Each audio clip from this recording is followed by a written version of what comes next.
या इलाही तो मेरा माबूद है, या इलाही तो मेरा माशूक है, या इलाही तो मेरा खालिक है, या इलाही तो मेरा मालिक है, या इलाही तो मेरा सत्तार है, या इलाही तो मेरा रज़्ज़ाक़ है। ऐ खुदाए मेरे सत्तारुल-उयूब, मेरे मौला मेरे গাফফারুয-যুনূব। এর মানে বোঝা গেল রিজিকের ধারণায় পড়ে কেউ মরে না। আল্লাহ পাক বলেন আমি রবের পরিচয় হলো হুয়াল্লাযী জাআলা লাকুমুল আরদা যালুলা। আল্লাহ তো আমার সেই রব যে আল্লাহ জমিনটাকে নরম করে বান্দার জন্য আল্লাহ বানাইলেন মুলায়ম। আল্লাহ পাক বলেন জমিন আমি আল্লাহ বানাইলাম বান্দার জন্য নরম, এমন মুলায়েম। জালুলান মানে হলো নরম কইরা মুলায়েম কইরা আমি আল্লাহ বান্দার জন্য জমিন বানাইলাম। ফামশু ফি মানাকিবিহা, ও বান্দাই জমিনের দিক দিগন্তে তুমি রিজিকের জন্য ঘুরে বেড়াও, কোনো অসুবিধা নাই, যাইতে পারো।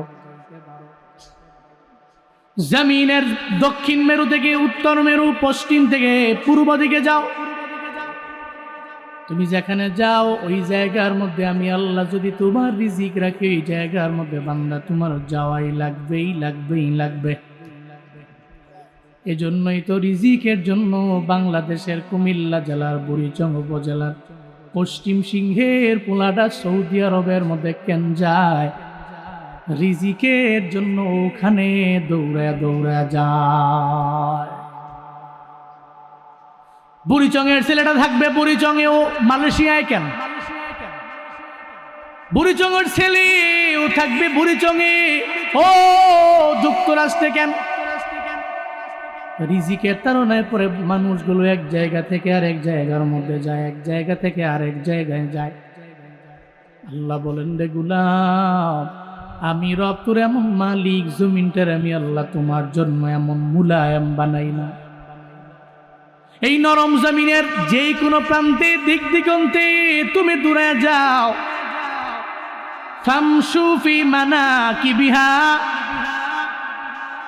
মানকিবুনের জমা হলো মানাকিব, একদিকে না বিভিন্ন দিকে দিকে বান্দা তুমি বিচরণ করতে পারো। তুমি যাও, ফজরের নামাজ শেষ হয়ে গেল, আল্লাহ কয় না তুই ঘরের মধ্যে মসজিদের মধ্যে পইরা থাইকা ওখানেই তুমি তাসবিহ জপতে থাকো জোহর পর্যন্ত? আল্লাহ এটা বলেন নাই? ফাইদা কুদিয়াতিস সালাতু ফান্তাশিরু ফিল আরদ ওয়াবতাগু মিন ফাদলিল্লাহ। চিল্লা পড়েন আল্লাহু আকবার। আল্লাহ পাক বলে বান্দারে, নামাজ তোমার সম্পন্ন যখন, ফজরের নামাজ শেষ করে তুমি বের হয়ে যাও, জীবিকা নির্বাহের জন্য তুমি জমিনের বিভিন্ন প্রান্তে যাও, ডানে যাও, বামে যাও, সামনে যাও, পেছনে যাও, সব জায়গায় যাও, যেতে পারো। আল্লাহ কয় না ও বান্দা তুমি ফজরের নামাজ পড়ে এখানে তুমি বৈশা থাকো। আল্লাহ বলেননি, আল্লাহ বলছেন তুমি নামাজ শেষে বিভিন্ন জায়গায় তোমার জীবিকা নির্বাহের জন্য যাও। ফজর যখন শেষ হয়ে যাবে, এই রিক্সা চালক তুমি রিক্সা নিয়ে বের হয়ে পড়ো, এই সিএনজি ড্রাইভার তুমি সিএনজি নিয়ে বের হয়ে যাও, এই চাকরি করনেওয়ালা তুমি ফজরের নামাজের পরে তোমার চাকরিতে বের হয়ে যাও। আল্লাহ কয় গোলামেরা, আমি আল্লাহ তোমাদের জন্য দুনিয়ার সব দিক দিগন্তে তোর জন্য আমি আল্লাহ রিজিক রেখে দিলাম।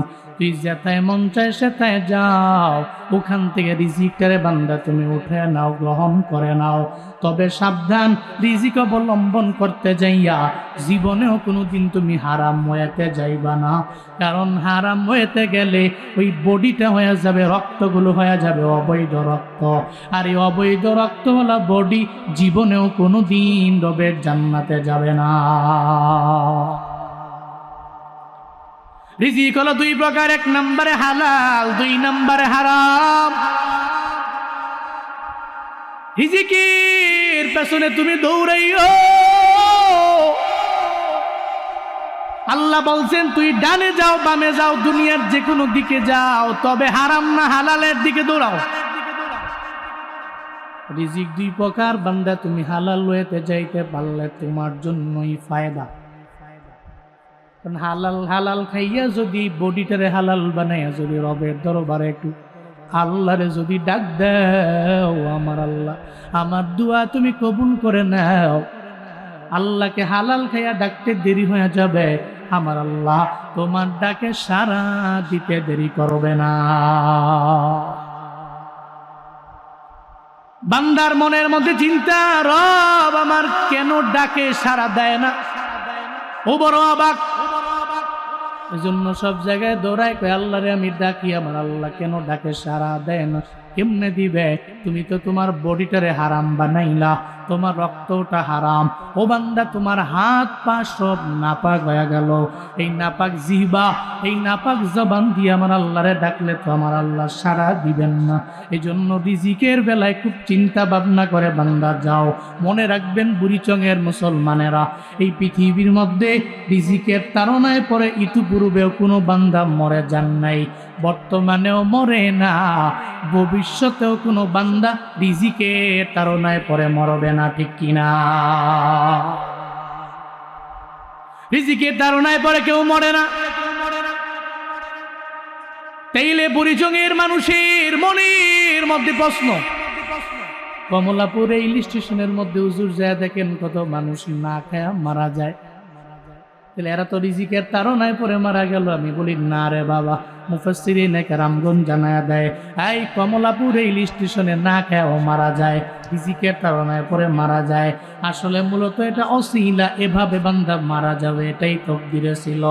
এই বাইক নিয়ে যুবকেরা দৌড়ায়া যায়, ও জানে আমি যেতে পারবো কক্সেস বাজারে, আমার কোনো চিন্তা নাই, টেনশন নাই। ও বাইকও চালায় আরাম মতো, ওর কথা হইলো আমার কন্ট্রোলিং ভালো আছে, আমি 130-এ উঠাইলেও আমার কোনো সমস্যা নাই। কিন্তু এমন হয়ে গেল কেন? 14 গ্রামে যাওয়ার পরে হঠাৎ করে বাইকটা ট্রাকের সাথে সংঘর্ষ হইয়া ওই বান্দাও দুনিয়া থেকে বিদায় নিয়ে চলে গেল। বুড়িচংয়ে ছড়ায় গেল, পশ্চিম সিংহের মাইকে মাইকে এলান হয়ে গেল, জুয়ান পুলাটা মারা গেছে। সবার মুখে মুখে কেমনে মারা গেল? বাইক অ্যাক্সিডেন্টে মারা গেল, এটা ওসিলা। ও বান্দা না খেয়ে মারা গেছে, এটা ওসিলা। কেমনে মারা গেল? না খায়া মারা গেল, বাইক অ্যাক্সিডেন্টে মারা গেল, এই বান্দা হসপিটালের বেডে মারা গেল, অসুস্থ অবস্থায় মারা গেল, অথবা ঘুমের ঘরে মারা গেল, অথবা আগুনে পড়েও নাই। ওই বান্দা কেন মারা গেল? কই ওসিলা। এই ওসিলা দিয়া তুমি নির্বাচন করতে পারো না ওই বান্দা কেন মারা গেল, ওই ওসিলা দিয়া বলতে পারো না যে এভাবেই সে মারা গেছে, এটাই তার তকদিরের লেখন, এটা মেনে নাও, এটা বলা যাবে না। এই বান্দা তো ওখানে না গেলেও পারত, মূলত বিষয়টা এমন না, ওর মরণ ওই জায়গায় হবে, এজন্য তো ও দৌড়ায় গেল। আল্লাহ কয় মরণ যেই জায়গায় হবে ওই জায়গা বান্দা অটোমেটিক দৌড়ায় যাবে। ওয়ালিকুল্লি উম্মাতিন আজাল ফাইদা জাআ আজালুহুম লা ইস্তাখিরুনা সাআ ওয়ালা ইস্তাকদিমুন। আল্লাহ পাক বলেন বান্দারে, প্রত্যেকটা উম্মতের জন্য একটা নির্ধারিত টাইম আছে মরণের। ওই সময়টা যখন বান্দার সামনে চলে আসবে, মালাকুল মউত বান্দার দুয়ারের সামনে হাজির হয়ে যাবে। আল্লাহ বলবে আর দেরি নাই। যেমন আদম নবীর দরবারে গেল, আদম নবীও দুনিয়ায় বাঁচতে পারলেন না। যেমন গেল মূসা নবীর সামনে, মূসা নবীও নাই। ঈসা নবীর দরবারে গেল, ঈসা নবীও দুনিয়ায় নাই, উপরে চলে গেলেন। শুধু তাই না রে বাবা, এই দুনিয়ার মধ্যে কোনো বান্দাই বাঁচতে পারে না, আল্লাহ উঠে নিয়ে চলে যায়। মালাকুল মউতরে তো আল্লাহ বানাইলেন এই কারণে, আল্লাহ যখন বলবে ওই বান্দার রূহটাকে তুমি কবজ করে নিয়ে আসো না, সঙ্গে সঙ্গে ওই বান্দার রূহটাকে কবজ করার জন্য মালাকুল মউত তার দরওয়াজার সামনে হাজির হয়ে যাবে। এর মানে খাবারের তাড়নায় পরে মরে, এটা ওসিলা। খাবারের তাড়নায় পরে কোনো বান্দা জীবনেও কোনোদিন মরতে পারে না। কারণ এটাই মনে রাখতে হবে, হায়াত যেখানে নাই ওখানেও নাই।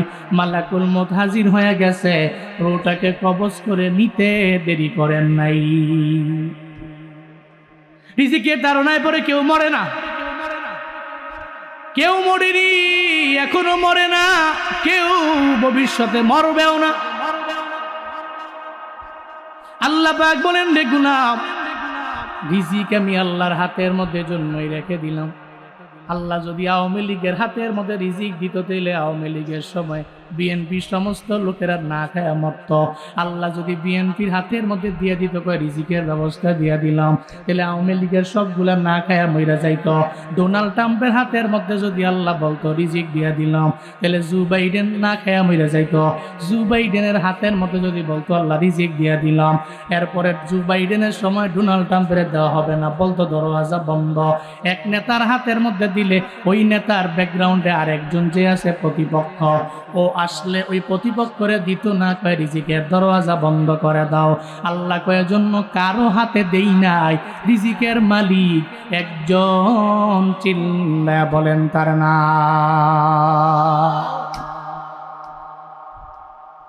আল্লাহ ছাড়া এই পৃথিবীতে আমার কেউ খাওয়ায় না। রিজিকের দরওয়াজা তুমি বন্ধ করেছো। তুমি মনে করতে পারো তোমার দরওয়াজা বন্ধ, এই কারণে মনে হয় আমি না খায়া মইরা যাব। জীবনেও না রে বাপ।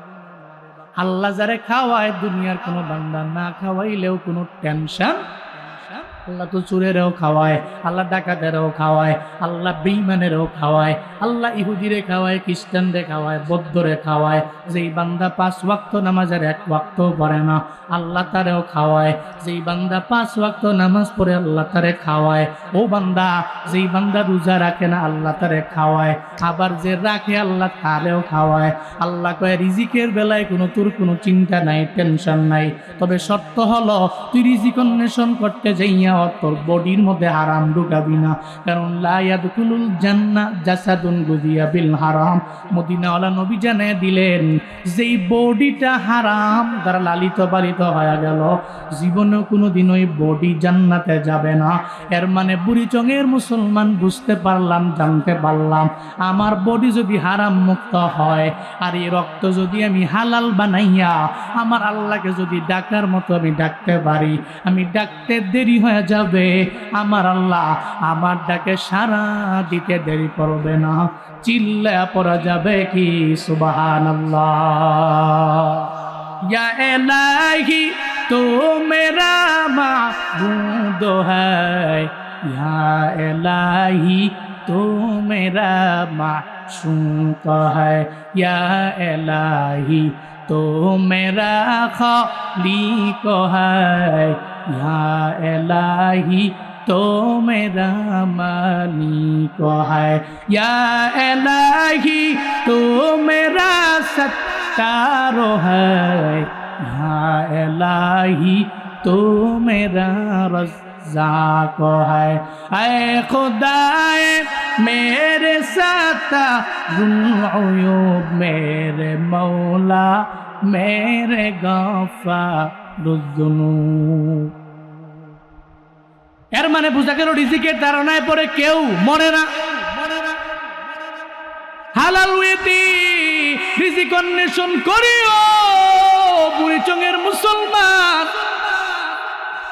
হালাল ওয়েতে তুমি আগাও, হালাল ওয়েতে ইনকাম করে করে করে করে তুমি তোমার পুরা বডি রক্তগুলোরে যদি হালাল বানাইয়া আমার আল্লাহরে যদি ডাকতে পারো, আল্লাহ আমার পুরা বডিটারে আমি হালাল বানাইলাম, যদি এই চিন্তা নিয়ে তুমি আগাইতে পারো, আল্লাহ আমি তো এই চিন্তা নিয়ে ঘুরি, হালাল ওয়েতে ইনকাম যদিও কম হয়, ওই ইনকামের মধ্যে বরকত দিতে পারে আমার আল্লাহ। কিন্তু হারাম টাকা কামাইয়া লক্ষ লক্ষ কোটি কোটি টাকার মালিক, ঘরের মধ্যে শান্তি নাই, এমন ঘর আছে না নাই?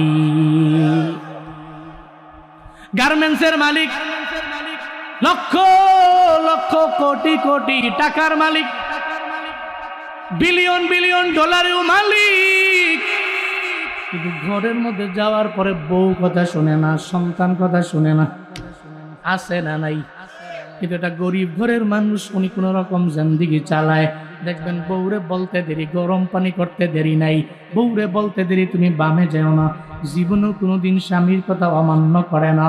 ছেলেগুলো মানুষের মতো মানুষ হয়, ছেলেগুলো মাদ্রাসায় পড়ে আলেম হয়, কিন্তু কত ধনীর গুলা তাকায় দেখছি ও জীবনেও কোনোদিন মাদ্রাসার মধ্যে কন্টিনিউ করতে পারে নাই। ও চলার পথে ভালো কোনো লাইনে যেতে পারে নাই, ভালো ভালো ডাক্তার হতে পারে নাই, ইঞ্জিনিয়ার হতে পারে নাই। একটা পর্যায়ে বাবায় তার যত কার্যকলাপ আছে দেখা বাবায় কয় তোরে আমি পড়াশোনাও করাবো না, কি চাস তুই আমায় বল না। কয় আমার একটা বাইক কিনা দাও। এরপরে ও বাইক একটা কিনলো, কয়েকদিন পরে কয় আমার আইফোনের আপডেট মডেলটা কিনা দাও। এরপরে আইফোনটা লইয়া এবার বাইক নিয়ে ও টোটো কোম্পানির ম্যানেজারের মতো ঘুরে ঘুরে। যদি কেউ বলে তুই কি পাস, কয় আমি TTCM পাস। কয় তোর চুলের এমন কাটিং কেন? কয় আমার বাবা এত বড় টাকাওয়ালা, আমার বাবারে বলছি তুমি আমার একটা বাইক কিনা দাও। এরপরে আমি বাইকের মধ্যে চইরা এখন আমি ফোন নিয়ে মাস্তানি করি। আমার বিন্দু মাত্র পরিমাণ জেনারেল লাইনে আমার কোনো শিক্ষা নাই, মাদ্রাসার লাইনেও দ্বারে কাছে আমি যাই নাই। এটা কেন জানেননি? এটা হলো বাবার হারাম খাবারের প্রভাব। কারণ ও মানুষের মতো মানুষ হয় না কেন? ব্যাকগ্রাউন্ডে হারাম রক্ত, অবৈধ টাকা পয়সা রক্তের কারণেও মানুষের মতো মানুষ হয় না। মানুষের মতো মানুষ তখনই হবে যখন ইনকাম হয়ে যাবে হালাল। কি হবে? হালাল ইনকাম হবে। এই চিন্তা কেন করেন? রিজিকের ব্যাপারে কোনো টেনশন নাই, চিন্তা নাই। আশরাফুল মাখলুকাত আমরা, আসমানের নিচে জমিনের উপরে যত মাখলুকাত আছে সব মাখলুকাতের চাইতে আমরা দামি না কম দামি? দামি না কম দামি? আমগো চাইতে দামি কেউ আছে? গরুর চাইতে আমগো দাম বেশি, একটা ওটের চাইতে আমাদের দাম বেশি। এই আমাদের দাম কেমন? আমরা দুর্বল। খুলিকাল ইনসানু দাঈফা। আল্লাহ কয় মানুষের বানানো হলো বড় দুর্বল কইরা। আমি আল্লাহ এর বড় দাঈফ করে বানাইলাম, দুর্বল বানাইলাম। এই মানুষ এত দুর্বল, এরপর আল্লাহ কয় এই মানুষগুলো এত দামি করে বানাইলাম। ওয়াত্তিনি ওয়াজ্জাইতুনি ওয়া তুরি সিনিনা ওয়া হাদাল বালাদিল আমিন লাকাদ খালাকনাল ইনসানা ফি আহসানি তাকওয়িম। চিল্লা জোরে করে পড়েন আল্লাহু আকবার। আল্লাহ পাক বলেন গোলামেরা তোরে বানাইছি এত সুন্দর। আমি আল্লাহ এমন সুন্দর করে গরু বানাই নাই, এত সুন্দর করে ওটো বানাই নাই, এত সুন্দর করে ছাগল বানাই নাই, এত সুন্দর করে মহিষ বানাই নাই, এত সুন্দর করে মাছ বানাই নাই। ও বান্দা এত সুন্দর করে আমি আল্লাহ তোমারে বানাইলাম, বড় মায়া করে বানাইলাম। এত সুন্দর আমার দেহ, এত সুন্দর আমার বডি। এই সুন্দর বডি আল্লাহ বানায়া নিজেই ঘোষণা দিয়া দিলেন তুই বড় দুর্বল, কিন্তু বানাইলাম বড় সুন্দর করে আমি আল্লাহ। আমি আল্লাহ তোর গঠনটারে এত সুন্দর করে বানাইলাম। আল্লাহ যদি একটা নদীর মাছের যদি আমার আল্লাহ খাওয়াইতে পারে, একটা পাখির পেটের মধ্যে যদি আল্লাহ খাবার পৌঁছায় দিতে পারে, একটা গর্তের পিপিলিকাকে যদি আমার আল্লাহ খাওয়াইতে পারে, আমাদেরকে আমার আল্লাহ কি খাওয়াইতে পারে না? হযরতে মূসা পয়গম্বর রওনা একদিন এক জায়গায় যাবে। হঠাৎ মূসা নবী দাঁড়ায় গেলেন। মূসা নবীর মনের মধ্যে চিন্তা চলে আসলো, পরিবারের চিন্তা, রিজিক নিয়ে চিন্তা। আল্লাহ পাক তো মূসা নবীর অন্তরের খবর জানেন।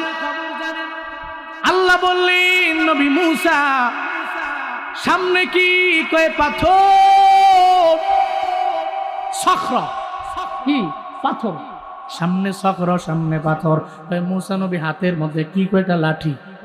ওই লাঠি তো এমন জবরদস্ত লাঠি, ওই লাঠি হাত থেকে জমিনের মধ্যে ছাড়লে সাপ হয়ে যায়, এমন জবরদস্ত লাঠি। ওই লাঠি দিয়ে যদি নদীর মধ্যে আঘাত করে সঙ্গে সঙ্গে রাস্তা হইতে দেরি নাই।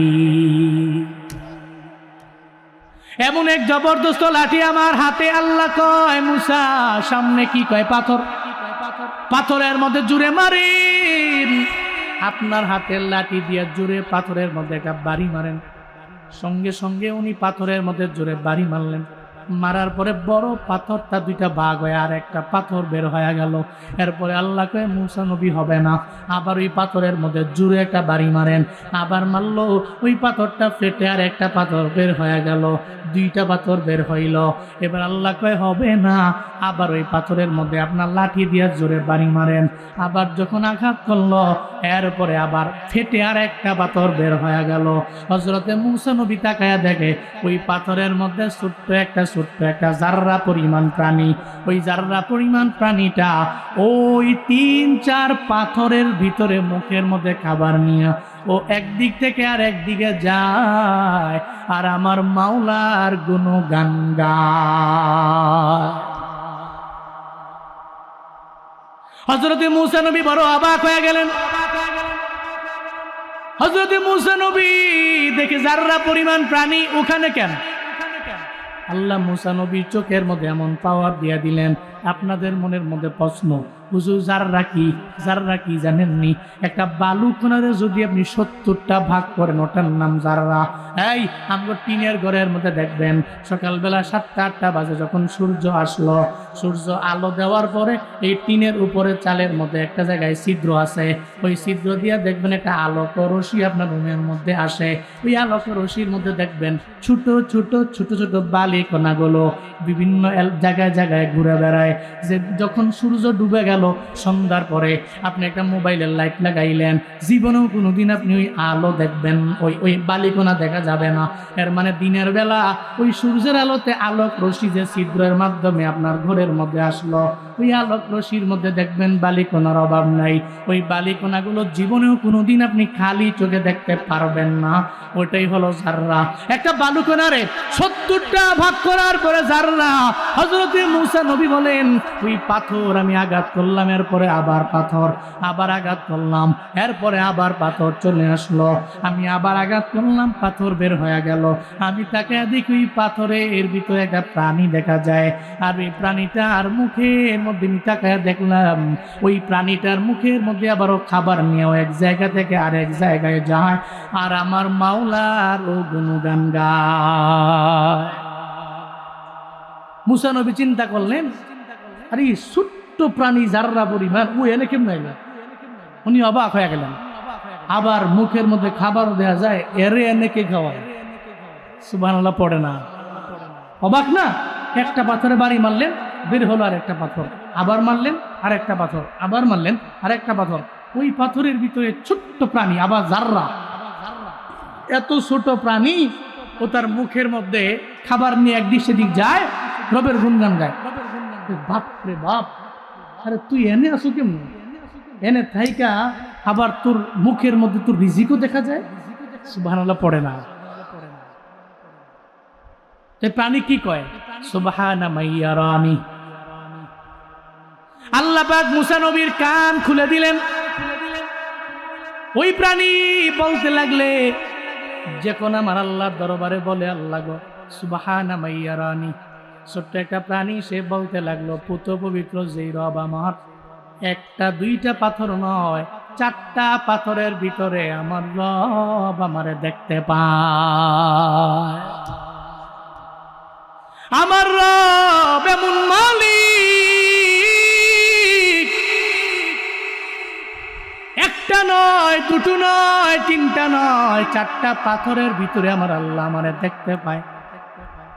এবার ওই প্রাণীটা আবারও বলে আমার রব আমার এমন আল্লাহ, শুধু আমারে দেখে এমন না, ওয়াসমাউ কালামি, আমার রব আমার কথাগুলো শুনতে পায়, আমি যা বলি আমার আল্লাহ শুনতে পায়। শুধু তাই না, ওয়ায়ারফু মাকানি, আমি যে জায়গার মধ্যে আছি এই ব্যাপারে আমার আল্লাহর জানা আছে। আমি স্থানের মধ্যে থাকি, এই মাকানের মধ্যে আমার বাসা, এখানে যে আমি আছি এটা সম্পর্কে আমার আল্লাহর জানা আছে। শুধু তাই না, ওয়ারযুকুনি, তিনি আল্লাহই তো আমারে খাওয়ায়, আমার আল্লাহই তো আমারে খাওয়ায়। এরপরে সে জানিয়ে দেয় ওয়াজকুরুনি, আমি আমার আল্লাহরে ডাকতে দেরি, আমার আল্লাহ আমার ডাকে সাড়া দিতে দেরি করে না। ওয়ালা ইয়ানসানি, আমার আল্লাহ আমারে ভুলে যায় না। আমি আল্লাহরে ডাকি, আল্লাহ আমার ডাকে সাড়া দিয়া দেয়। আমার রব আমার এমন মালিক, আমি দেখ সঙ্গে সঙ্গে ডাকতে দেরি, আল্লাহ ডাকে সারা দিতে দেরি করেন না। আমার রব আমার এমন আল্লাহ, এই রব আমারে পাথরের ভিতরেও দেখতে পাইল, আমার কথাগুলো আমার আল্লাহ শুনতে পাইল।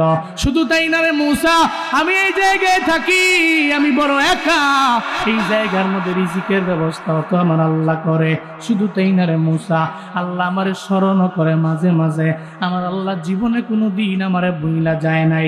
পশ্চিম সিংহের মুসলমানেরা, এই ভারেল্লা ইউনিয়নের মুসলমানেরা, এই বুড়িচংয়ের মুসলমানেরা বলেন না, একটা ছোট্ট জাররা পরিমাণ প্রাণীরে যদি আমার আল্লাহ 4-4টা পাথরের মধ্যে খাওয়াইতে পারে, আমগরে কি আমার আল্লাহ খাওয়াইতে পারে না?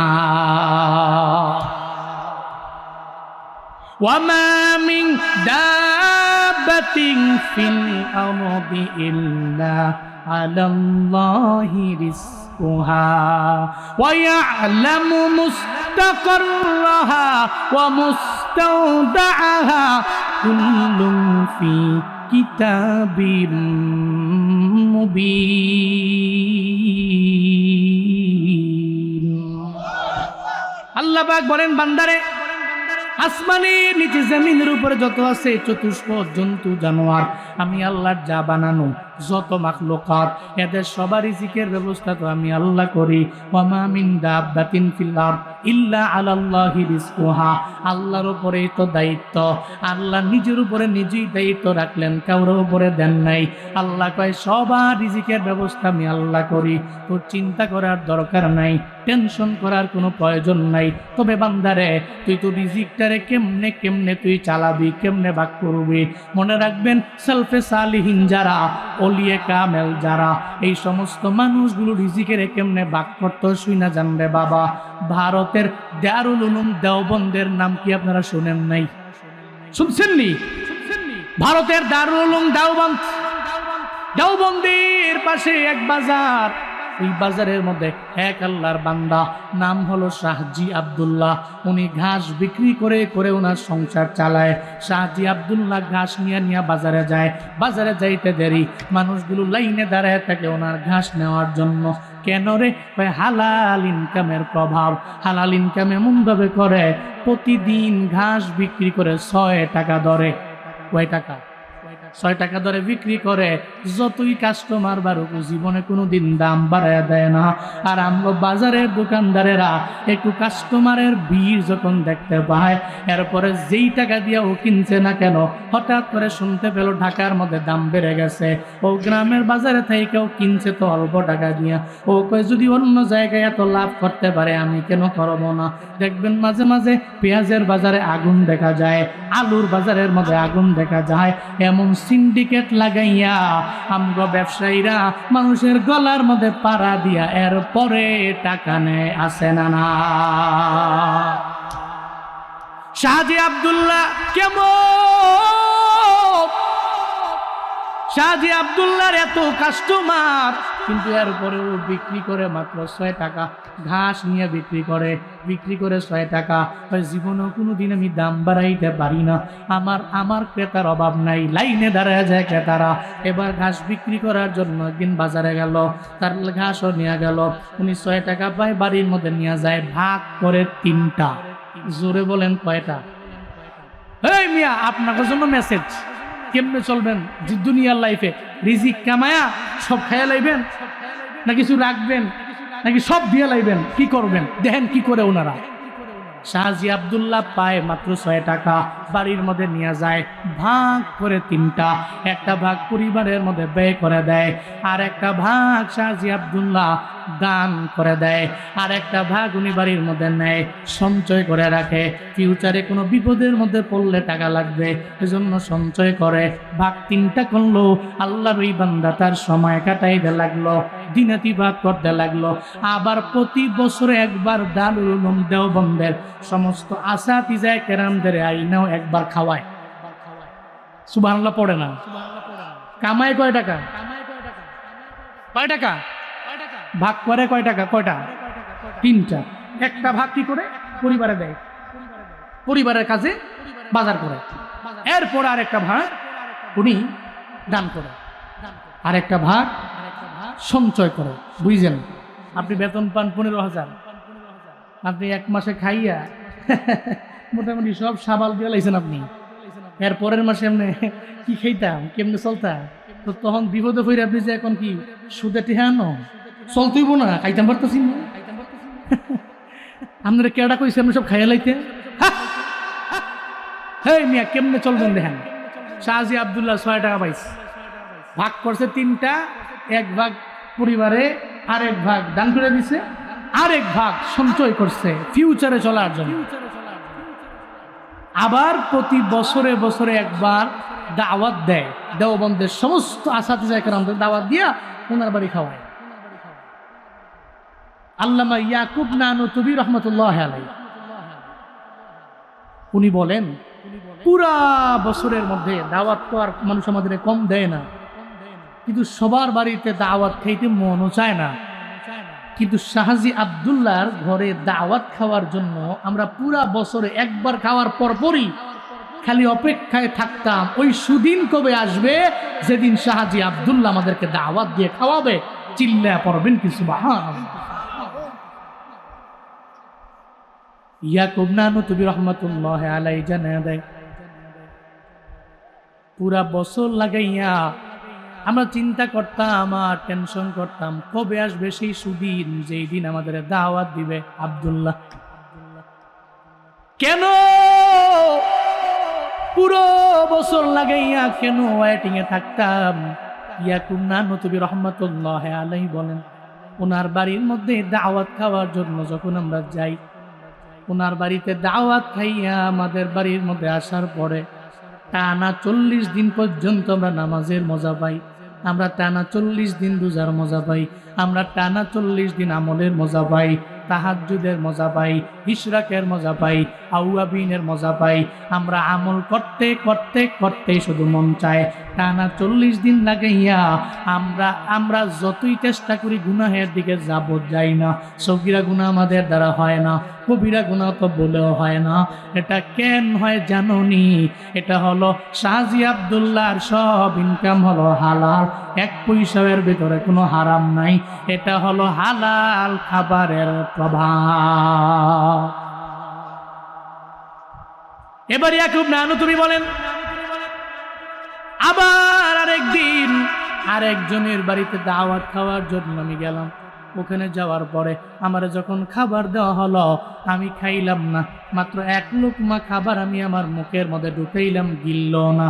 যারা আমার আল্লাহ পাকের খাঁটি বান্দা, আল্লাহ চায় না এই বান্দা হারাম খাক, আল্লাহ চায় না বান্দার পেটের মধ্যে হারাম যাক। মনে রাখবেন, যেই বান্দা ইচ্ছা করে চায় না আমি হারাম দিকে যাই, আল্লাহ তারে নেয় না। যেই বান্দা চায় না আমি বেনামাজি হই, আল্লাহ বানায় না। যেই বান্দা চায় না আমি সুদি লেনদেন করবো না, আল্লাহ তারে সুদের দ্বারে কাছেও নেয় না। যেই বান্দা বলেও আল্লাহ আমারে ঘুষ খাওয়াইও না, আল্লাহ তারে ঘুষের দ্বারে কাছেও নেয় না। কিন্তু যেই বান্দা বলেও আল্লাহ আমারে সুদি লেনদেন করে বড় লোক বানাও, আল্লাহ কয় যা যা তোরে দিয়া দিলাম। যেমন কারুনের সম্পত্তির তো অভাব ছিল না, আল্লাহ কয় মুসা নবী দোয়া করতে দেরি হয়ে গেল, কারুনের সম্পত্তি আমি আল্লাহ দিতে দেরি করি নাই। কারণ আমার আল্লাহর হাতে হলো ভান্ডার, রিজিকের ভান্ডার আমার রবের হাতে। বান্দা চাইতে দেরি হয়ে যাবে, আমার আল্লাহ দিতে দেরি করবে না। ও বান্দারা, এবার ইয়াকুব নানুতুবি বলেন, আমি খাইতে গেলাম, হঠাৎ করে আমার কেমন জানি লাগলো, মনে হয় খাবারের মধ্যে হারাম লুকায় আছে। ইয়াকুব নানুতুবি কয়, আমি খাবারটা আর আমার ভিতরে ঢুকাইলাম না, আমি সঙ্গে সঙ্গে কুলি করে এই খাবারটা আমি ফালাইয়া দিলাম, ভিতরে আমি ঢুকাইলাম না। ওই লোকটা আমারে বলে, কেন হুজুর আপনি খান না? আমি তার মন খারাপ হবে বলে কিছু বললাম না। আমি বললাম আমার খারাপ লাগে, আমি তোমার বাড়িতে খাইতে রাজি না। আস্তে আস্তে উনি বের হয়ে ওনার বাড়ির দিকে চলে গেল।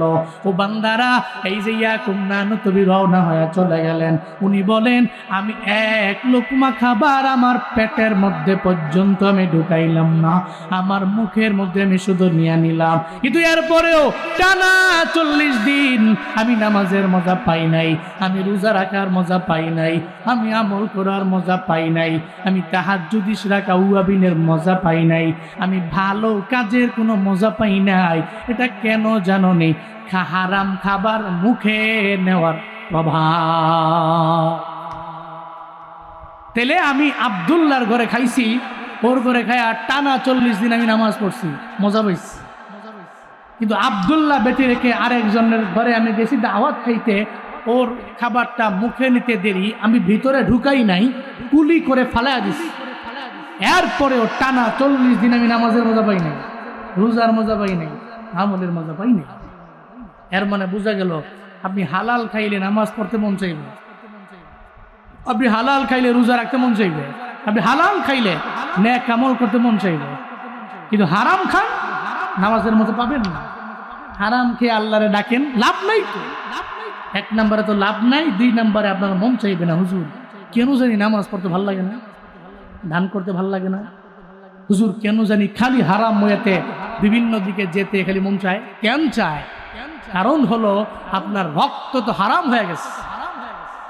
জোরে পড়েন আলহামদুলিল্লাহ, আরো জোরে চিল্লায় আল্লাহু আকবার। সুবহানাল্লাহ ওয়ালহামদুলিল্লাহ লা ইলাহা ইল্লাল্লাহ সুবহানাল্লাহ।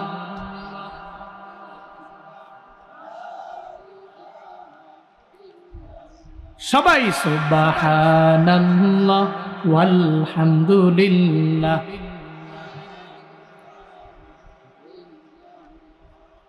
তুমি বাঁচাও, তুমি মারো, অবিরত ক্ষমা করো।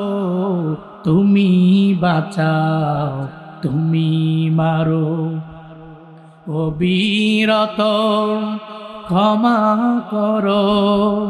ধরার যেই জন তাকেই ধরো, ধরার যেই জন তাকেই ধরো।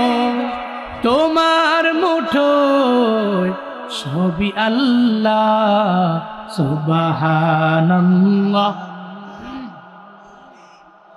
লা ইলাহা ইল্লাল্লাহ সুবহানাল্লাহ ওয়ালহামদুলিল্লাহ। তোমার রিজিক খেয়ে পরে অবাধ্য হই কেমন করে। তোমার রিজিক খেয়ে পরে অবাধ্য হই কেমন করে। খুঁজে না পাই কোনো ভাষা, খুঁজে না পাই কোনো ভাষা। শুকর গুজার তোমার আল্লাহ, সুবহানাল্লাহ লা ইলাহা ইল্লাল্লাহ সুবহানাল্লাহ লা ইলাহা। বলেন সুবহানাল্লাহ ওয়ালহামদুলিল্লাহ লা। আল্লাহ আমাদের তাসবিহগুলো কবুল করে নেন। আরো জোরে পড়েন আমিন। রিজিক কে খাওয়ায়? কে খাওয়ায়? আবু মালিক আশআরী রাদিয়াল্লাহু আনহু এবং আবু মুসা আশআরী দুইজনে আশআরী গোত্র নিয়ে রওনা দিয়েছে মদিনায় যাবে। ওনাদের গোত্রের সমস্ত লোকদেরকে নিয়ে রওনা হয়েছে, নবীর দরবারে যাবে মদিনা। ইয়েমেন থেকে রওনা যাবে মদিনা। পথিমধ্যে যাওয়ার পরে আশআরী গোত্রের খাবার শেষ হয়ে গেল। গোত্রের লোকেরা বড় অবাক, কেন খাবার শেষ হয়ে গেল, অবাক হয়ে গেল। আশআরী গোত্রের লোকেরা দৌড়ে গেল দুইজন লিডারের দরবারে। একজনের নাম আবু মালিক আশআরী, আরেকজনের নাম হলো আবু মুসা আশআরী। দুইজনের দরবারে গিয়া বলে, ও নেতারা, খাবার শেষ, কি করতে পারি বলেন না? খাবার শেষ হয়ে গেল, কি করতে পারি বলেন না? ওই চিন্তা নেই, আল্লাহ তো আছে, আল্লাহ তো আছে জানি, এরপরেও তো মাঝে মাঝে চিন্তা লাগে। কারণ খাবার তো এনে না, একটা উসিলা তো আমাদের যেমনে নাও যেমনে বের করা লাগবে। আবু মুসা আশারী বলে, একজন প্রতিনিধি বের করে দাও। যেই প্রতিনিধি দৌড়ে মদিনায় চলে যাবে আমার মায়ার নবীর দরবারে। নবীর দরবারে গিয়া বললে, আমার নবী জীবনেও কোনোদিন ফিরাইয়া দিবে না। নবীর দিলটা বড় মায়ার রে, আমার মায়ার নবীর দরবারে গিয়া যদি একবার বলা যায়, আমরা আসার পথে আসতেছিলাম, প্রতিমধ্যে খাবার শেষ হয়ে গেল, একটু বলেন না নবী আমরা কি করতে পারি। একবার যদি নবীরে বলা যায়, সবাই ফিরে দিতে পারে। মদিনাওয়ালা নবীর জীবনে কোনোদিন ফিরাইয়া দিতে পারে না। একজন প্রতিনিধি বানাইয়া পাঠিয়ে দিল মদিনায়, দৌড়ে চলে গেল, রওনা হয়ে গেল আমার মায়ার নবীর দরবারে যাবে। দৌড়ে চলে গেল আমার নবীর কাছে, যায় দেখে নবীজি মসজিদে নববীর মধ্যে নাই। নবী হুজরা মুবারাকের মধ্যে মনে হয় নামাজ পড়ে নবী রবের দরবারে কান্নাকাটি করতেছে, মুনাজাত ধরে। আল্লাহর এই বান্দা দরওয়াজায় গিয়া ডাকও দেয় না, করাও নারে না। তাকায় দেখে আর মনে মনে চিন্তা করে আর টেনশন করে আর কানে শুনে আমার মায়ার নবী রবের দরবারে আবদার জানায়, ও আল্লাহ রিজিকের মধ্যে তুমি বরকত বাড়ায় দেও, ও আল্লাহ তুমি আমার রিজিক দিয়া দাও। আসমানের নিচে জমিনের উপরে যত মানুষ আছে, যত মাখলুকাত আছে, সব মাখলুকাতের রিজিক তো তুমি দাও। আমার মায়ার নবী নিজেই রবের দরবারে বলতে লাগলেন, আর ওই আয়াতটাও পড়তে লাগলেন, ওয়ামা মিন দাব্বা ফিল আরদি ইল্লা আলাল্লাহি রিজকুহা। ও আল্লাহ তুমি সারা দুনিয়াতে আমার রিজিক দেনেওয়ালা কেউ নাই, তুমি সারা আমার রাজ্জাক কেউ নাই। নবী নিজে নিজে নিজে নিজে বলতে লাগলো। যেই লোকটা দরওয়াজার সামনে দাঁড়ানো, ও মনে মনে চিন্তা করতে লাগলো, নবীর কাছে চাইতে আইলাম, নবীজি চায় কার কাছে? জোরে বলে না, কার কাছে? দরওয়াজার পাশে দাঁড়ায় আবার বুঝইছে, কি কয় বুঝে গেছে নবীর কাছে আইছি। হ্যাঁ নবীরে কমু যে আমগো গোত্রের লোকেরা সব খাওয়ানোর অভাবে মরে গেছে প্রায়, আপনি একটু খাবার দিলে নিয়ে যাবো। তখন দিন নবীজিও আল্লাহর কাছে চায়। যাক নবী যেহেতু কইছে আল্লাহ সবার রিজিকের ব্যবস্থা করে, তাহলে আর দরওয়াজায় করা নাই রা, নবীর কাছে গিয়ে আর লাভ নাই, আমরা যাই, আমি যাই। তাওয়াক্কুল করছে কার উপরে? বলে না কার উপরে? উনি গেছে গা। এদিকে ওনাকে দেখে তো ওনার আশারি গোত্রের সমস্ত লোকেরা অবাক হয়ে গেছে। আরে মনে হয় কি জানি খাবার লয়ে আইতাছে রে, নবী দিয়ে দিছে, নবীর কাছে বলছে, নবী ফিরে যায় নাই, নিয়ে আইতাছে। এরা সবাই ওয়েটিং আছে যে একটা প্রতিনিধি পাঠাইছি, অবশ্যই নবীর কাছ থেকে খাবার নিয়ে আইতাছে। হ্যাঁ আসবে, আশারি গোত্রের ওই জায়গায় ঢুকবে, তাঁবুতে ঢুকার আগেই একজন ব্যক্তি বল ভৈরা খামচা ভর্তি রুটি আর গোশত লইয়া তাঁবুতে ঢুকছে। সুবহানাল্লাহ জোরে পড়েন। এদিকে ওই আল্লাহর বান্দা মনে মনে রবের দরবারে আবদার জানাইছেন, আল্লাহ গো তুমি ফিরে দিও না, নবীজির কথা শুনি না, আমি নবীর দরবারে বলিও নাই, আমার এলাকার লোকেরা জানে, আমার গোত্রের লোকেরা জানে আমি নবীর কাছে বলছি। ও আল্লাহ আমি বলি নাই, কেন বলি না? আমি জানি জানি জানি আমার রব জীবনে কোনোদিন ফিরায় দেয় না। নবীজি তোমার দরবারে চাই, আমিও তোমার দরবারে চাই। আল্লাহ গো আমারে ফিরাইয়া দিও না, আমারে ফিরাইয়া দিও না, আমারে লজ্জা দিও না, আমারে শরম দিও না, লজ্জা দিও না। এটা বইলা উনি যখন রবের দরবারে কান্নাকাটি করতে লাগলো, তারপর ভিতরে ঢুকতে দেরি আর একজন ব্যক্তি খামচা ভর্তি রুটি আর গোশত নিয়ে ঢুকিয়া গেল। এরা সব জানে আমার মদিনাওয়ালা নবী খাবার পাঠাইছে। এদের সবার মনের মধ্যে ধারণা আমাদের প্রতিনিধি গেছে, নবী লোকের মাধ্যমে খাবারও পাঠাইয়া দিয়েছে। আশআরি গোত্রের লোকেরা এবার সবাই মন মতো খাইতে লাগলো, ইচ্ছা মতো রুটি খেতে লাগলো, ইচ্ছা মতো আবার এরা গোশত খেতে লাগলো, রুটি খেতে লাগলো। খাইতে খাইতে সবাই শেষ। একটা পর্যায়ে যখন দেখলো আরো অনেক রুটি বাকি আছে, আরো গোশত বাকি আছে, এবার সবাই চলে গেল আবু মালিক আশআরির দরবারে যা বলে, ও নেতা সাহেব, মদিনাওয়ালা নবীজি খাবার পাঠাইল, ওই খাবার তো বাকি রয়ে গেল, অবশিষ্ট রয়ে গেল, তাহলে সিদ্ধান্ত নিয়ে নিলাম নবীর দরবারে নবীর খাবার পাঠাইয়া দিব। আর একজন প্রতিনিধির মাধ্যমে খাবারগুলা দিয়া আবু মুসা আশআরী আর আবু মালিক আশআরী রওনা হয়ে গেলেন, মদিনাওয়ালা নবীর দরবারে যায়।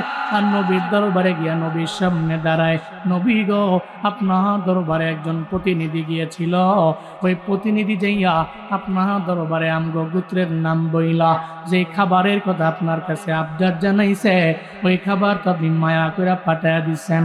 এই খাবার অনেকগুলো অবশিষ্ট রয়ে গেল, বাকি রয়ে গেল, এই খাবারগুলা নিয়া এখন আপনার দরওয়াজায় হাজির হয়ে গেলাম। আসহাবে সুফফা যারা, আপনি এদেরকে এই খাবারগুলা বিলীন করে দিতে পারেন, বিতরণ করে দেন। আমার মায়ার নবী বলে, ও আবু মুসা, তোমার প্রতিনিধি আমার দরবারে আসেও নাই, আমার দরবারে কিচ্ছু বলেন নাই, আমার দরবারে রিজিকের ব্যাপারে কোনো আবদারও জানান নাই, তুমি কিয়া বলতা বল কথা আমার দরবারে বলো। প্রতিনিধির ধমক দেয়, এই প্রতিনিধি, তুমি নাকি নবীর দরবার থেকে এই খাবার আনছো। কই, আমি তো একবারও বলি নাই। আমরা সবাই জানি তোমাকে নবীর দরবারে পাঠাইলাম, নবী সব খাবারগুলো দিয়া যুবকেরা দিয়া পাঠাইয়া দিল, এখন তুমি বলো তুমি খাবার আনো নাই, তাহলে খাবার কোত্থেকে আনলা? মদিনাওয়ালা নবী কয়, ও আবু মুসা, এদের বিন্দু মাত্র পরিমাণ তুমি একটা ধমকও দিও না, এর ধমক দিও না, হয়তো সে আসছে রে, কিন্তু রবের উপরে তাওয়াক্কুল কইরা আবার সে আগের জায়গায় চইলা গেছে, এর ধমক দিও না, মূলত আমি নবী পাঠাই নাই। এই লোকটা যে আল্লাহর উপরে তাওয়াক্কুল করেও রওনা হয়ে গেল। আমার মাওলা তো এমন রব, একটা চড়ুই পাখির দিকে তাকায় দেখো না, ওই চড়ুই পাখি ঘর থেকে বের হয়ে গেল, সে তার খাঁচা থেকে বের হয়ে রওনা হয়ে গেল, পেটের মধ্যে খাবারও নাই, রওনা হয়ে গেল, দৌড়াইল, ছানাগুলোর রাইখা সব জায়গায় ঘুরে ঘুরে ঘুরে ঘুরে আবার সন্ধ্যাবেলাতে সে যে আবার ঘরের মধ্যে ঢুকলো, তার খাঁচার মধ্যে ঢুকলো, তার বানানো বাসার মধ্যে ঢুকলো, ওখানে তার ছানাগুলোর জন্য খাবার নিয়ে আসলো, তার পেটের মধ্যে কোনো খাবার ছিল না। আমার আল্লাহ পাক রব্বুল আলামিন তার খাবারের ব্যবস্থা, রিজিকের ব্যবস্থা আমার আল্লাহ করলেন, আবার তার ছানাদের জন্য খাবারের ব্যবস্থা আমার আল্লাহ করল। আল্লাহ কয়, আবু মুসা, আমার যে মালিক, একটা চড়ুই পাখিরে যদি আমার মালিক খাওয়াইতে পারে, তাহলে আমার আল্লাহ আপনাদের কেন খাওয়াইতে পারবে না? আল্লাহ কেন আপনাদের রিজিকের ব্যবস্থা করতে পারবে না? একটা চড়ুইরে যে খাওয়ায়, একটা পিপিলিকারে যে আমার আল্লাহ খাওয়ায়, একটা জাররা পরিমাণ প্রাণীরে যে আমার আল্লাহ খাওয়ায়, একটা মাছের যে আল্লাহ খাওয়ায়, একটা প্রাণীর যে আল্লাহ খাওয়ায়, অন্যান্য মাখলুকের যে আল্লাহ খাওয়ায়, আপনাদের যে খাবার জোয়ান পোলা আনছে, ওই জোয়ান পোলা অন্য কেউ না, আল্লাহ পাক ফেরেশতার মাধ্যমে তার মানব রূপে পাঠাইয়া আপনাদের জন্য রিজিকের ব্যবস্থা আমার আল্লাহ নিজেই করে ফেলেছে। আল্লাহ পাক করেছে, অন্য কেউ না, আমি না। এই জন্য রিজিকের ব্যাপারে কোনো চিন্তা নাই, কোনো টেনশন নাই। আল্লাহ কয়, তুমি বিভিন্ন দিক দিগন্তে ঘুরে বেড়াও, তবে বান্দারে এই রিজিকের দেওয়ার মালিক আমি আল্লাহ। আল্লাহ আমি তোমারে দিলাম, তুমি মাঝে মাঝে আবার ব্যয়ও করা লাগবে, তুমি দানও করা লাগবে। আল্লাহ কয়, বান্দারা, আমি আল্লাহ যা দিছি এ থেকে তুমি দান করো, ব্যয় করো, আমি আল্লাহ বরকত বাড়াইয়া দিব। ওয়া মিম্মা রাযাকনাহুম